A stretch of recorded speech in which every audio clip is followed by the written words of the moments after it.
Boa noite, meus irmãos. Gostaria de convidá-los a abrir suas Bíblias comigo em Apocalipse, capítulo 3. Nós vamos ler do primeiro verso ao verso de número 6. Apocalipse, capítulo 3. A gente vai ler do primeiro versículo ao versículo de número 6.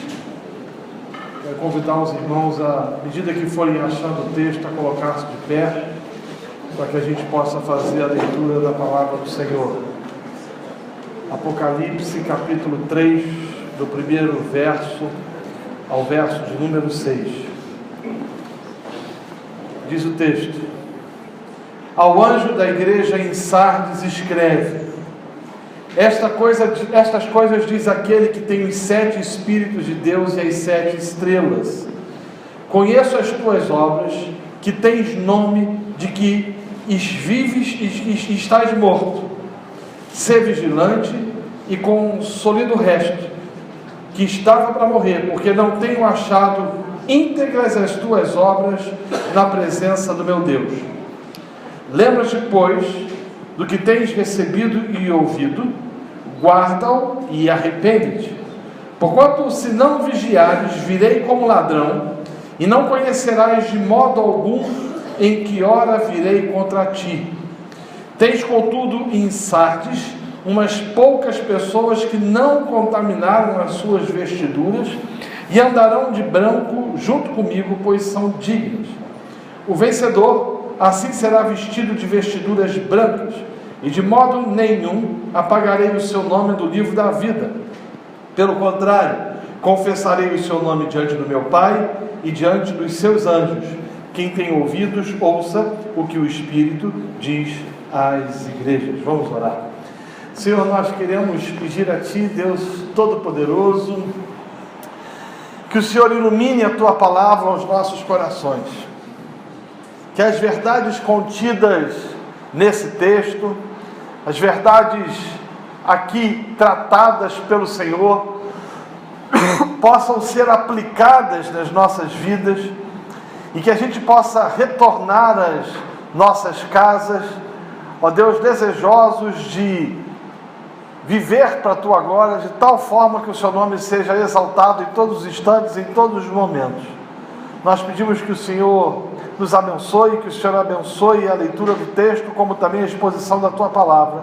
É a oração que fazemos em nome de Jesus. Amém e amém. Você pode se sentar.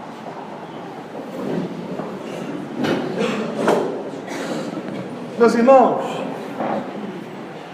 essa é a quinta carta, a quinta igreja do Apocalipse. Até agora nós já vimos 4, e hoje eu pretendo, de forma sucinta e objetiva, tratar da igreja de Sardes. Mas antes de fazê-lo, permita-me explicá-lo como era de fato a igreja de Sardes, ou a cidade de Sardes, melhor dizendo. Sardes ficava situada numa rota comercial importante no Vale do Hermo, com a parte superior dela, chamada Acrópole, a quase 500 metros acima da planície, nos rochedos íngremes do vale. Além do mais, Sardes era uma cidade muito próspera. Era uma cidade rica. Em parte, essa riqueza se devia ao ouro encontrado no Pactólus, um ribeiro que passava pela cidade. A cidade antiga de Sardes fazia parte, ou fez parte, do reino lídio. E era uma cidade com grande produção de ouro, prata, pedras preciosas, lã, tecido, o que por conseguinte fez com que essa cidade se transformasse numa cidade extremamente rica e próspera. A glória de Sardes estava no seu passado. Sardes foi a capital da Lídia no século 7 a.C. e viveu o seu tempo áureo nos dias do rei Creso. E fora, segundo os arqueólogos, uma das cidades mais magníficas do mundo neste tempo. Portanto, era uma cidade, ou fora uma cidade sublime. Ela estava situada no alto de uma colina. Ela era uma cidade cercada por muros, fortificada, e ela tinha a sensação, ela desenvolvia, ela nutria esse sentimento de que ela era uma cidade imbatível e inexpugnável. Os moradores de Sardes durante muito tempo carregaram essa ideia de que ninguém poderia derrubar os seus muros, nem tampouco ninguém poderia entrar nos seus domínios. Na verdade, essa cidade, ela era extremamente orgulhosa e, de certa forma, os moradores eram arrogantes e autoconfiantes na capacidade que ela tinha de se proteger dos seus adversários. Todavia, essa cidade orgulhosa, soberba, caiu nas mãos do rei Ciro da Pérsia em 529 a.C., quando este a cercou por 14 dias. A história diz que quando os soldados estavam dormindo, Ciro com seu exército penetrou por um buraco na muralha, por uma falha na muralha. Na verdade, o único lugar vulnerável que tinha em todos os muros de Sardes, e a dominou de tal forma de que eles vieram a sucumbir. É por causa da autoconfiança, digamos assim, e a falta de vigilância naquele momento, a cidade caiu. Quando o Senhor Jesus, por exemplo, se dirige à cidade e fala que ela precisava ser vigilante, os moradores de Sardes entendiam muito bem o recado, pelo fato de que eles compreendiam e discerniam de que, por não terem sido vigilantes, essa cidade tinha caído há tempos passados. Ela foi reconstruída no período de Alexandre Magno e dedicada à deusa Cibele.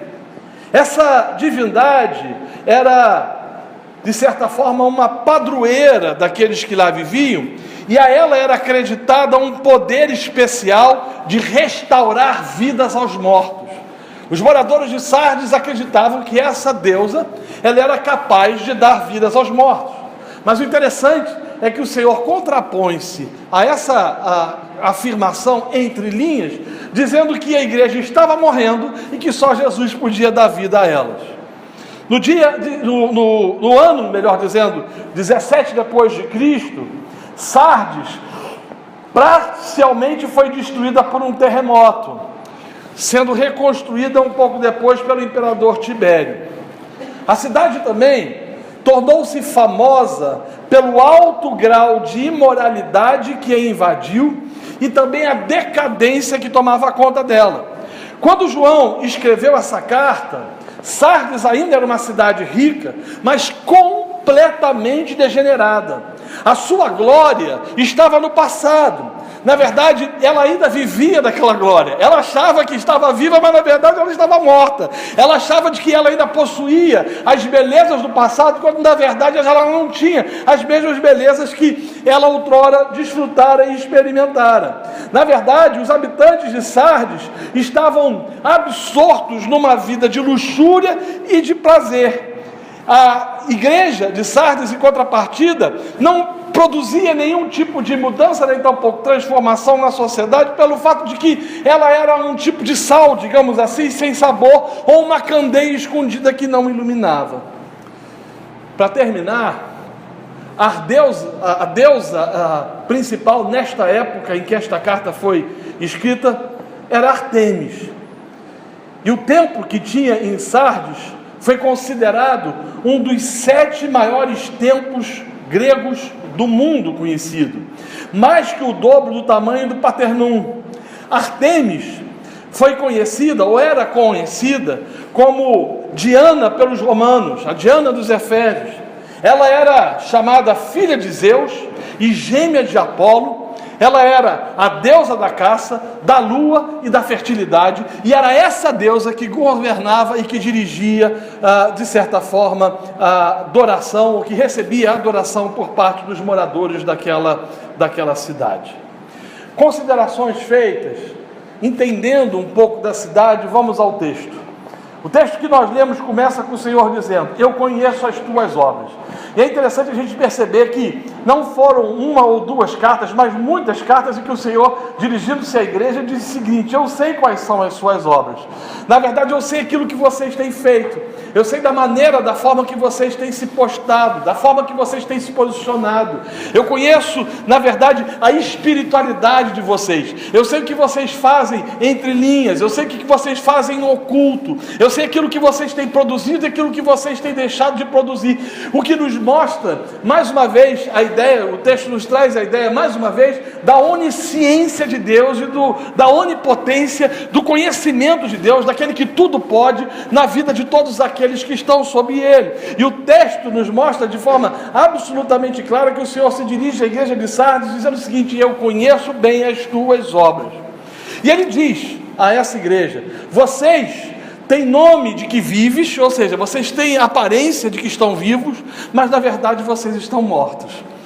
Sardes era uma igreja, sem a menor sombra de dúvidas, que a gente pode afirmar que vivia de aparências. Ela era uma igreja que aparentava ser uma coisa, mas na verdade ela era outra. As palavras de Jesus a essa igreja foram bombásticas, ou foram fortes demais, ou talvez mais bombásticas e mais fortes do que o terremoto que destruiu essa cidade no ano 17 depois de Cristo.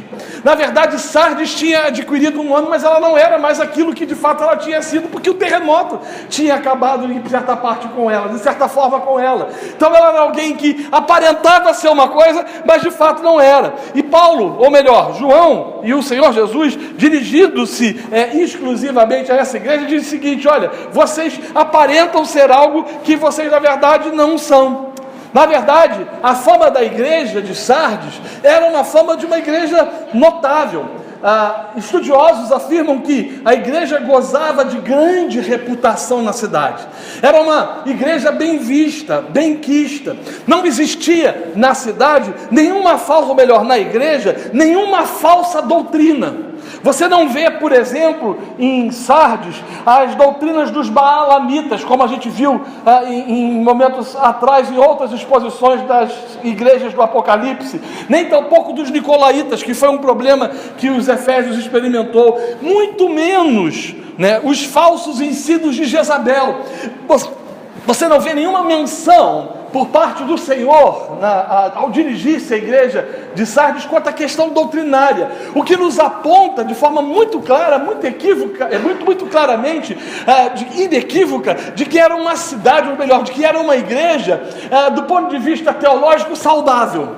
Ela não possuía discrepâncias teológicas, ela não se deixava levar por falsos ensinos, ela não se deixava levar pelos ensinos dos falsos apóstolos, e nem tampouco daqueles que advogavam para si doutrinas novas e escusas.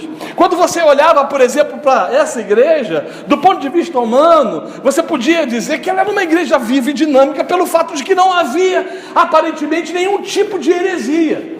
Você olhava para ela e você dizia o seguinte: essa era uma igreja viva, uma igreja pungente. Todavia, essa era uma aparência ou um rótulo. A maioria dos seus membros ainda não eram convertidos. Então, quando o Senhor olha para aquela igreja e diz para ela de que ela está viva, ou melhor, de que ela tem a aparência de que está viva, de que ela está morta, Ele mostra que Ele enxerga coisas que eu e você não enxergamos, porque eu e você somos capazes de enxergar para determinadas comunidades, determinadas igrejas, e achar que elas estão vivas, e na verdade elas não estão vivas, elas estão mortas, pelo fato de que os homens não possuem a capacidade de discernir ou de entender aquilo que efetivamente acontece nas comunidades. E o que o Senhor Jesus diz é o seguinte, de que ela aparentemente parecia saudável, mas não era saudável. Agora, uma coisa interessante também é que essa igreja, diferentemente das outras igrejas, ela não sofreu perseguição, ela não sofria perseguição.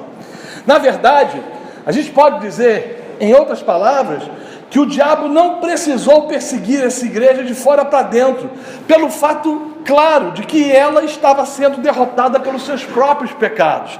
Outras igrejas você vê no Apocalipse de que elas sofreram perseguição, mas Sardes não. Sardes, ela não tinha nenhum tipo de perseguição, ela não tinha nenhum tipo de pressão por parte do Império Romano. Era como se fosse uma igreja que estava bem acomodada na cidade, que se relacionava bem com a cidade, uma igreja aparentemente saudável, uma igreja que não tinha heresias, que não tinha distorções, que ninguém cantava sabor de mel. Era uma igreja absolutamente diferenciada. Todavia, a igreja parecia mais um cemitério espiritual do que um jardim cheio de vida. O que faz lembrar de muitas das nossas comunidades nos nossos dias. Eu não sei se você já se deu conta, mas nossas igrejas estão lotadas de crentes nominais, que aparentam estar vivos, mas na verdade estão mortos. Que aparentam ser espirituais, mas que no fundo são carnais. São pessoas que conjugam o evangeliquez com propriedade, e é muito interessante isso, porque você chega em determinadas comunidades, as expressões usadas, ou o evangeliquez conjugado, traz a impressão, a aparência, efetivamente, de que aquela pessoa é uma pessoa separada, porque a gente tem a ideia, ou a impressão, de que quanto melhor, ou quanto mais diferenciado foi o linguajar da pessoa, mais parecido com o crentez, ou melhor conjugado o crentez que ele tiver condições de conjugar, a impressão que a gente tem é que mais santo essa pessoa é. O que o texto nos ensina é que, assim como Sardes, em nossas igrejas muitos aparentam estar vivos, mas na verdade estão mortos. Conjugam o evangeliquez com propriedade, mas estão mortos. Colocam frases de efeito no Facebook, mas estão mortos. Eu acho muito interessante isso, né? Quando você levanta pela manhã e quando você acessa as redes sociais, você vê os crentes cheios de frases de efeito. Eles falando expressões de louvor a Deus, ou pedindo que Deus abençoe o dia, ou trazendo alguns versículos bíblicos, alguma coisa parecida, mas que não está relacionado diretamente ao seu modo operandi de viver. Há crentes, por exemplo, que conjugam as expressões religiosas, ou que colocam expressões religiosas, ou que repetem, por exemplo, expressões bíblicas do Novo Testamento, do Antigo Testamento, da Palavra de Deus, das Escrituras, com uma frequência enorme, que invocam uma espiritualidade, mas que não frequentam a igreja, que aparece uma vez ou outra no culto, que não desenvolve relacionamentos profícuos, ricos, saudáveis. Há aqueles que combatem o Pokémon, dominando como jogo do diabo, mas estão mortos. Essa semana eu postei um texto, ou uma frase, falando da capacidade dos crentes de dualizar e demonizar as coisas. O tal do Pokémon começou a ser jogado no Brasil, e já surgiu um bocado de gente dizendo que é coisa do cão, do capeta, da coisa ruim, do cramulhão, e trazendo todo tipo de adjetivo possível. Eu fiz uma observação, eu disse o seguinte, que os evangélicos são interessantes. Eles consideram do cramulhão até que a versão gospel seja criada. Se criarem, por exemplo, o esmilinguido do gospel Pokémon, de demônio se transforma em santo, de diabo se transforma em coisa de Cristo, pela capacidade que a gente tem de dualizar as coisas.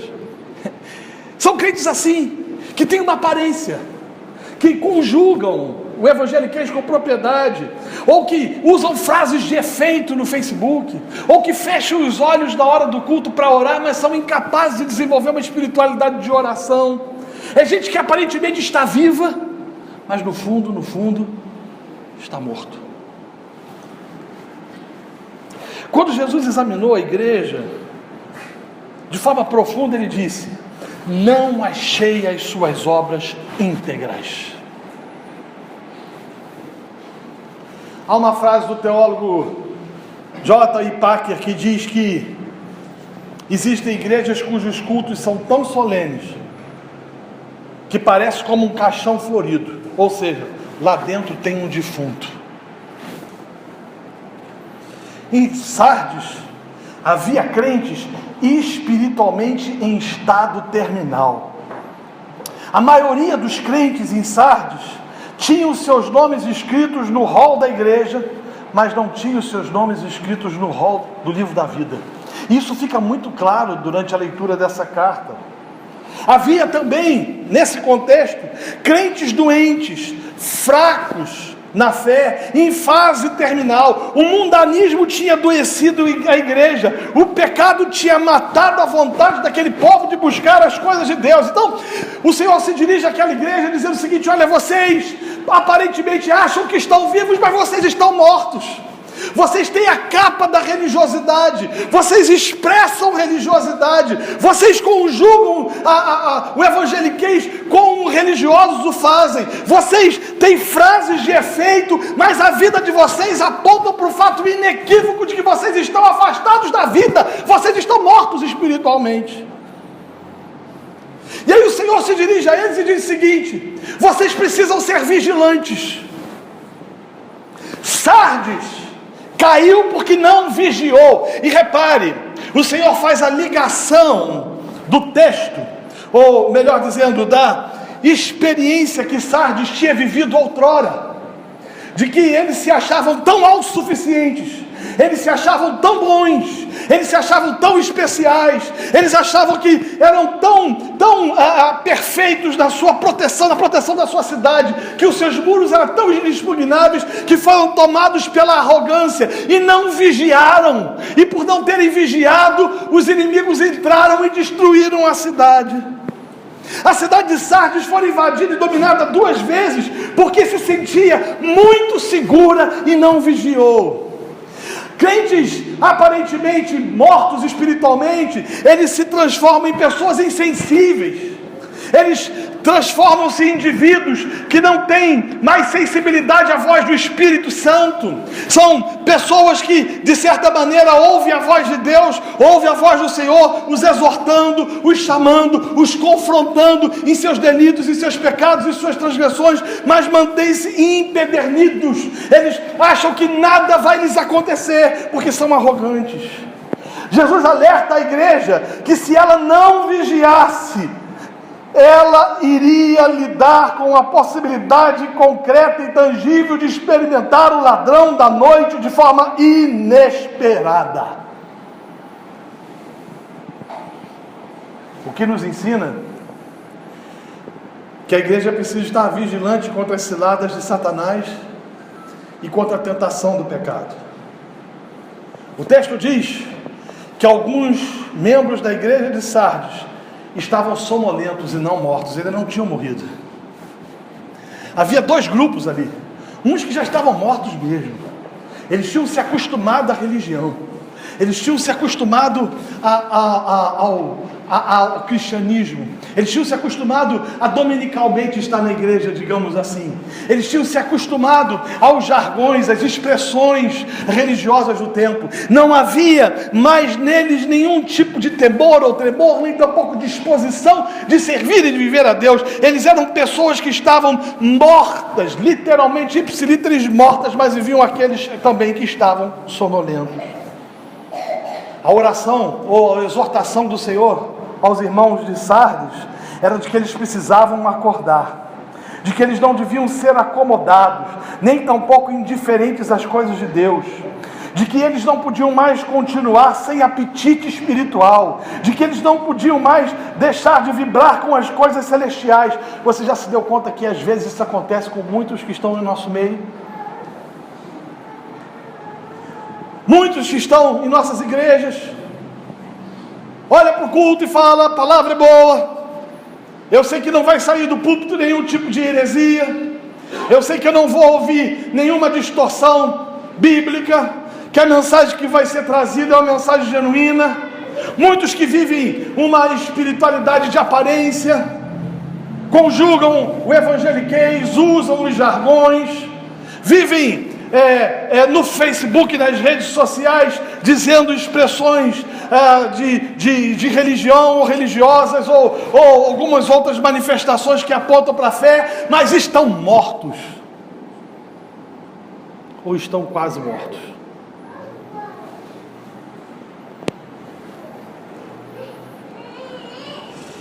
O que o texto diz é que esses crentes estavam com o pé na cova, espiritualmente, e o Senhor vai a eles e os confronta, dizendo que eles precisavam vigiar, estar atentos, porque os tempos são maus. Os perigos são sutis. Os dardos inflamados do adversário das nossas almas são lançados dioturnamente sobre nossas vidas. E dioturnamente, às vezes, nós somos tentados a ceder a essas pressões.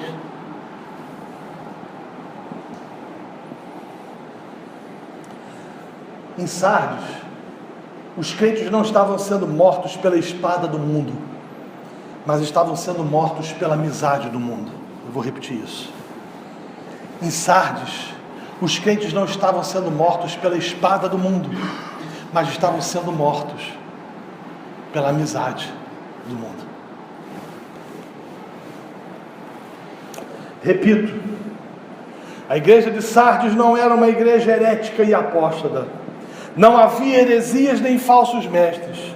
A igreja não sofria perseguição. A igreja não sofria as consequências de ensinos falaciosos. A igreja não era importunada pela oposição dos judeus. A igreja era ortodoxa. Contudo, apesar disso tudo, ela estava morta.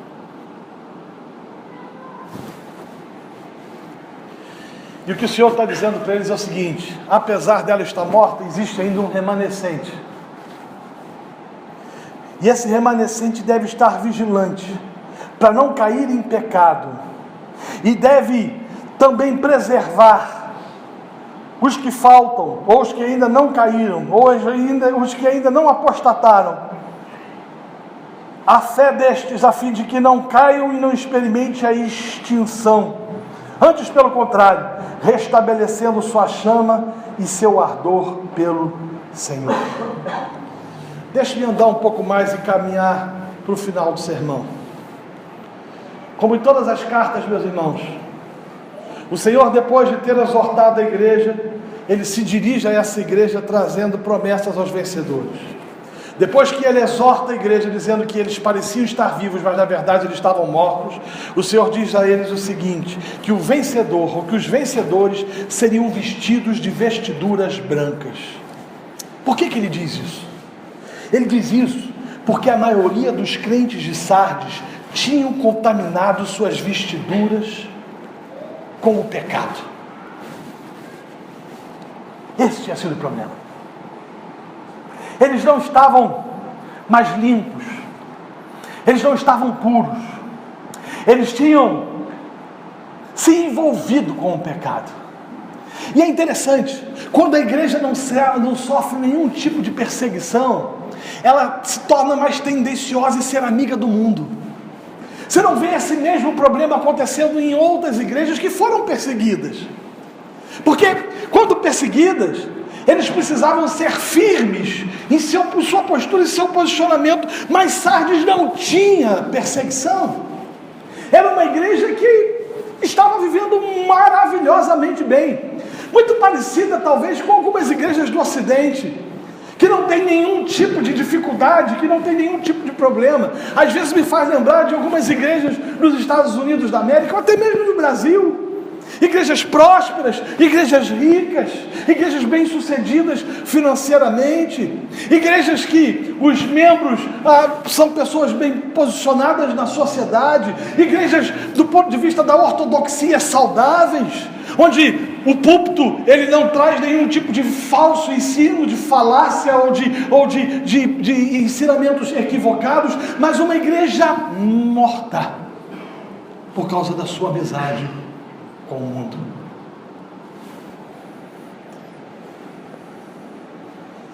O Senhor diz o seguinte: que quem vencesse receberia vestes brancas.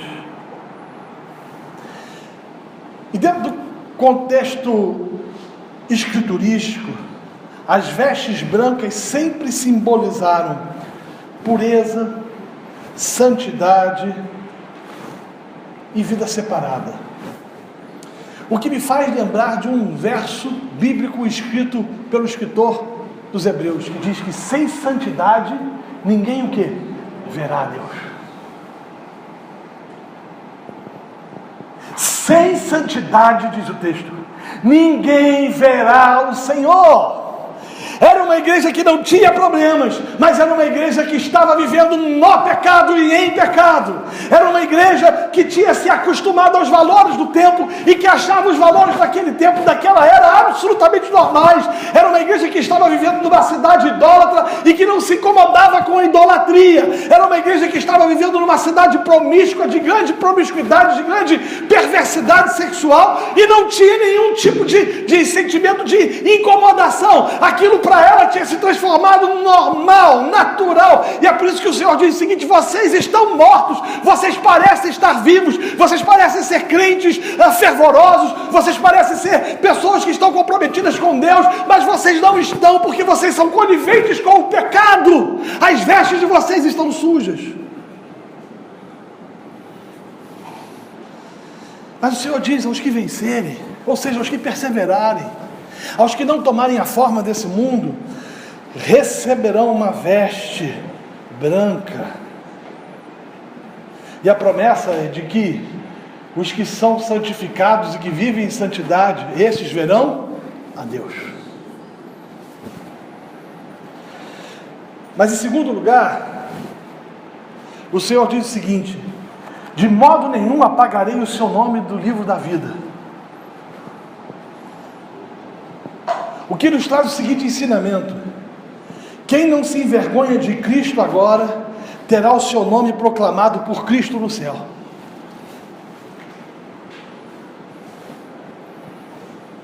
Quando uma pessoa morre,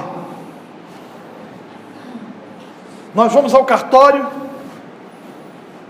e damos entrada no atestado de óbito.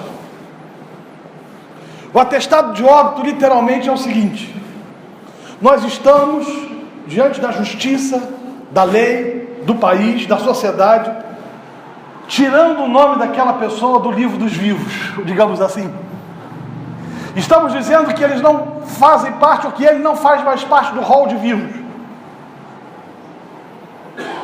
Os nomes dos mortos não constam no registro dos vivos. O que o Senhor está querendo dizer é o seguinte: a igreja fiel, ou uma igreja fiel, é uma igreja composta por salvos, e os salvos jamais terão os seus nomes tirados do livro da vida, do rol do céu. Aqueles que estão mortos espiritualmente e negam a Cristo nesta vida, não têm seus nomes escritos no livro da vida. É por isso que ele está dizendo o seguinte: olha, vocês parecem que estão vivos, mas vocês estão mortos. Meus irmãos, existe uma grande quantidade de pessoas, membros de igreja, frequentadores de igreja, que participam dos ministérios da igreja, que trazem suas contribuições financeiras à igreja, que servem aparentemente a Deus nos ministérios distintos da igreja, que são ativos da igreja, que têm os seus nomes escritos no rol de membros da igreja, mas não têm os seus nomes escritos no livro da vida, e se morrerem vão para o inferno. Olha que coisa dura! Olha que verdade o Senhor está dizendo aqui para Sardes. Está dizendo o seguinte: vocês pensam que estão vivos, mas vocês estão mortos.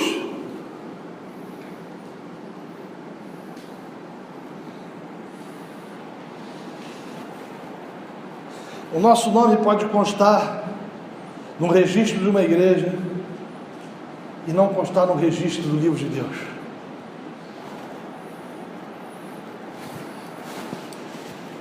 Ter apenas a reputação de estar vivo é insuficiente. Porque quando você morrer e você bater na porta do céu e dizer o seguinte: cheguei, vamos fazer uma ilustração aqui. Cheguei, gostaria de entrar. O anjo vai olhar para você e falar assim: entrar aqui por quê? Não, porque eu frequentei a igreja 30 anos da minha vida. Eu era um membro ativo da comunidade, não me faltava os cultos. eu era uma pessoa que cantava todas as canções, eu trabalhei como professor de departamento infantil, eu cuidei de casais, eu fiz um bocado de coisa, e eu era também uma pessoa que contribuía financeiramente com a igreja, participei de muitas campanhas da prosperidade e dei muito mais do que podia. E o anjo vai falar o seguinte: mas o seu nome não consta no livro.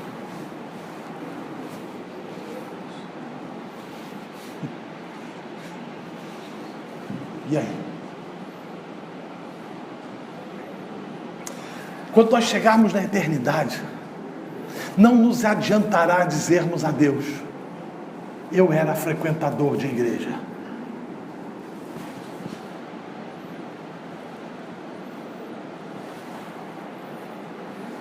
Em terceiro lugar, diz que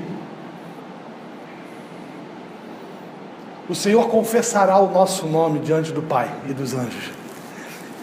É como se fosse o seguinte: nós batêssemos no céu e o Senhor abrisse a porta e falasse: Pai, esse é aquele que foi justificado por mim, esse é aquele que lavou as suas vestes no sangue do Cordeiro, esse é aquele que viveu em novidade de vida, esse é aquele que nasceu de novo. E ouvirá do Senhor Todo-Poderoso dizendo: entrai no gozo do seu Senhor, servo bom e fiel. Vamos à aplicação do texto. O texto nos traz 5 exortações do Senhor à igreja de Sardes, que servem de exortação à igreja de Cristo em nossos dias. E são elas: a primeira, seja vigilante. Lembra do texto bíblico que diz que a soberba precede a ruína? Sardes dizia: minha cidade, nossa cidade é inabalável, ninguém pode entrar nela, ninguém vai destruí-la, nossos muros são firmes como rocha, nós estamos prontos aqui para vencer todos os adversários e nada nos derrubará. Mas tinha uma brecha no muro por onde os adversários entraram e por onde eles foram destruídos. E geralmente é assim: a soberba precede a ruína. As Escrituras nos ensinam: aquele que está em pé, cuidado para que não caia. Às vezes a gente vai achando, vai tendo aquele sentimento: não, eu estou bem, isso pode acontecer com outra pessoa, pode acontecer com outro indivíduo, e aí a gente vai vivendo debaixo de uma arrogância absurda, e a gente vai se afastando dos caminhos de Deus, a gente vai considerando as coisas absolutamente naturais, e quando a gente menos percebe, o adversário das nossas almas dá com ímpeto e nos derruba. Nos derruba. Seja vigilante. Vigiai e orai, disse o Senhor aos seus discípulos. Esteja atento às propostas deste mundo. Esteja atento àquilo que o adversário das vossas almas coloca diante de ti, diante de vós, que aparentemente parecem ser coisas boas, mas que no fim pode te levar a mais absoluta a situação de depravação e de desespero espiritual.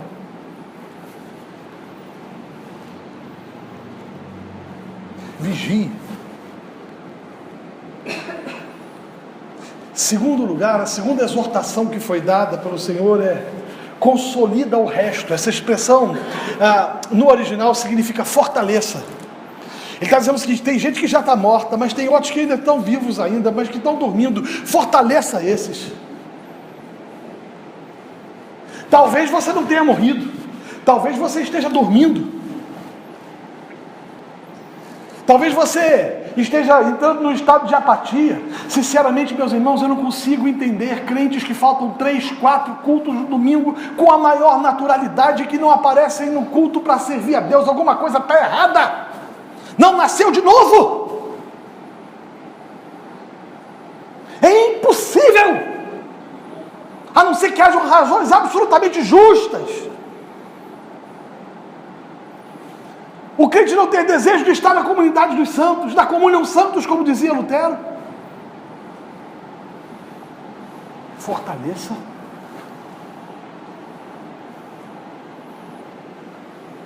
Tem irmãos nossos espalhados pelo mundo que dariam a sua vida para poder participar de uma reunião com liberdade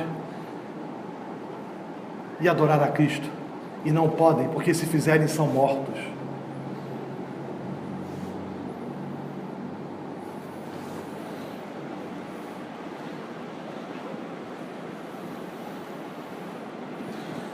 Consolida, fortalece. Terceira exortação: lembra-te, pois, do que tens recebido e ouvido. É exatamente isso que o texto diz lá em cima. Verso 3: lembra-te, pois, do que tens ouvido e recebido. O que você tem ouvido? Essas mensagens do Apocalipse são exortações que o Senhor está trazendo à nossa igreja. Você tem ouvido? Lembra-te. Mas não somente lembra-te. Em quarto lugar, há uma outra exortação. Ele diz: guarda aquilo que você ouviu. Porque a gente pode ouvir, e como diz o ditado popular, entrar por um ouvido, sair por outro. Não é assim? Quantas vezes nós ouvimos um sermão, ouvimos uma pregação, e a gente fala: meu Deus, que palavra boa, essa palavra de Deus. E aí vai embora e esquece imediatamente tudo aquilo que foi pregado. Já volta às práticas comuns do erro, como se nada tivesse acontecido. Guarda-o. E esse guardar vai te levar a uma quinta atitude. Que atitude é essa? O próprio texto diz no verso 3: arrependa-te. Meus irmãos, não existe salvação sem arrependimento. Não existe vida eterna sem abandono de pecados. Não existe vida eterna sem santidade. Não existe vida eterna sem resposta ao Senhor. Arrependa-te.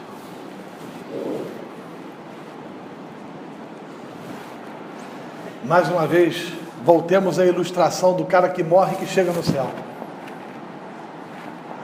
Ele chega no céu, bate a porta, e o anjo fala para ele: o que você quer aqui? Ele diz: eu quero entrar. E o anjo responde: deixa eu ver se o seu nome está no livro. Eu não estou vendo o seu nome aqui.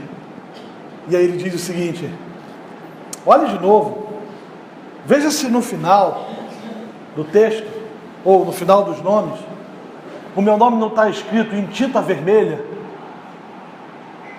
pelo Salvador.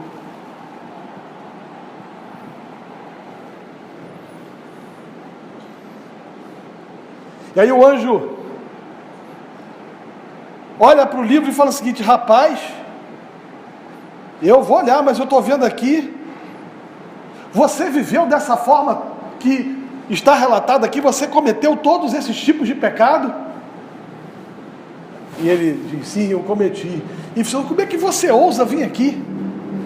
E ele fala: procura no final do livro em tinta vermelha.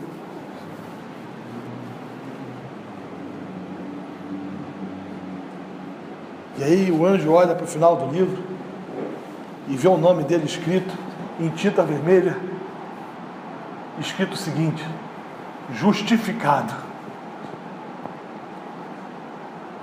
pelo Senhor Jesus Cristo.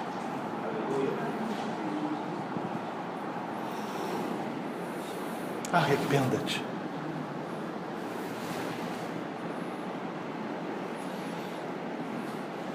O vencedor será assim vestido de vestiduras brancas, verso 5. E de modo nenhum apagarei o seu nome do livro da vida. Pelo contrário, confessarei o seu nome diante de meu Pai e diante dos seus anjos. Não ameis o mundo, como diz o apóstolo João, e nem as coisas que estão no mundo. Amemos a Deus. Arrependamos dos nossos pecados. E mudemos o nosso comportamento. Se você está sonolento, lembra de Efésios que desperta porque dormes, e Cristo te iluminará. Se você está acostumado ao pecado, abandone-o e volte ao Senhor, porque Ele vem. Em breve Ele vem. Em breve Ele voltará.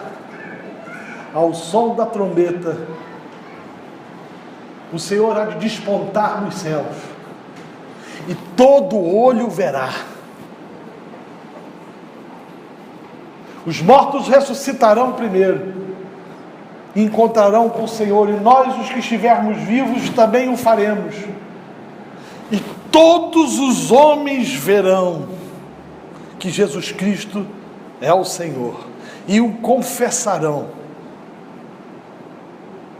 e entraremos no reino eterno, no novo céu e na nova terra, e viveremos com Ele pelos séculos dos séculos. Amém.